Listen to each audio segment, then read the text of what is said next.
देख बेटा, मुझे तेरे लिए ये लड़की पसंद है। मेरे दोस्त की बेटी है, काफी सुंदर, समझदार और संस्कारी है। अरे पिताजी, इन्हें मैं जानता हूँ। हम लास्ट टाइम जब गांव में शादी में गए थे तो वहां इनसे मुलाकात हुई थी। ये बहुत ही अच्छी हैं और आपकी पसंद है तो मुझे शादी से कोई एतराज नहीं है। भैया, आपका दिमाग खराब हो गया है क्या? इस गरीब गांव की लड़की को इस घर की बड़ी बहू बनाओगे? जरा शक्ल देखो इसकी, कहीं से भी मॉडर्न नहीं है और गांव में रहती है तो इतनी पढ़ाई भी नहीं की होगी, इसको इंग्लिश भी नहीं आती होगी।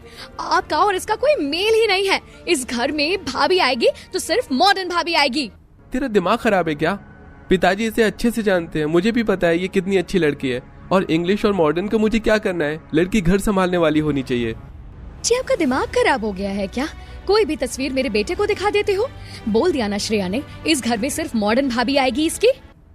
मैं घर छोड़कर कहीं चला नहीं गया हूँ, इस घर का मुखिया हूँ और सटीक फैसला लेने का हक मेरा है, तुम दोनों का नहीं। ठीक है, कर लो शादी, लेकिन उस लड़की को मैं अपनी बहू कभी नहीं मानूंगी। यह तो सुमित्रा वक्त ही बताएगा। कुछ दिन गुजरते हैं। गिरीश दीप्ति के पिता से दोनों बच्चों की शादी की बात तय कर देता है और अगले ही महीने विकास की शादी धूमधाम से दीप्ति के साथ हो जाती है। लेकिन सास गृह प्रवेश नहीं करती तो ससुर ही कर देता है। मुझे लगा था तुम अपने बेटे की खुशी में शामिल होकर बहू का गृह प्रवेश कर दोगी, लेकिन तुमने वो भी नहीं किया। अब कम से कम आशीर्वाद ही दे दो। तब विकास और दीप्ति सुमित्रा के पैर छूते हैं। लो, दे दिया आशीर्वाद, लेकिन इसके बाद भी मैं इस गरीब को अपनी बहू नहीं मानूंगी। अरे, कोई मेरी तरह मॉडर्न होनी चाहिए थी। माँ जी, आप मुझ पर भरोसा तो कीजिए, मैं आपको शिकायत का मौका नहीं दूंगी। जो बोलोगे, जैसा बोलोगे वैसा कर दूंगी। भला तुम जैसे गांव की गवार क्या ही कर सकती है?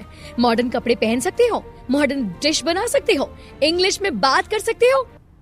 दीदी, मॉडर्न कपड़े पहनना तो मेरे संस्कार में नहीं है, लेकिन मैं विदेशी डिश आपको जरूर बनाकर खिलाने की कोशिश करूंगी।